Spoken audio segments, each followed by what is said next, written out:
رمضان أقبل فالقلوب مريضة والنور أمسى خافتا بكياني قل لي متى يأتي الصباح بنوره ومتى ننصاع للإحسان رمضان أقبل فالقلوب مريضة والنور أمسى خافتا بكياني قل لي متى يأتي الصباح بنوره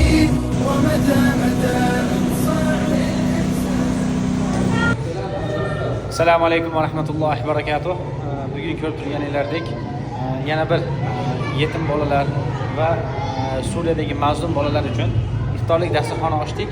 Buni Turkiyadagi birodarlarimiz bilan birgalikda Hayriya fondimiz tashkillashtiryapti. Bugun inshaalloh 200 nafar yosh bolalar uchun dasturxon ochilgan.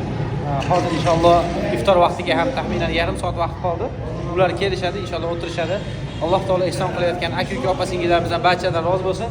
Alloh taolo shu yetimlarni, shu muray qalblarni xursand qilayotgan sababli Alloh taolo qiyomat kuni ularni ham xursand qilsin. Alloh taolo sizlardan bizlardan rozi bo'lsin. Agar sizlar ham ihsonkorlar karvoniga qo'shilsanglar, shunday muray qalblarni, yetimlarni xursand qilishsanglar, bizning aloqa manzilimizga chiqishlar mumkin inshaalloh.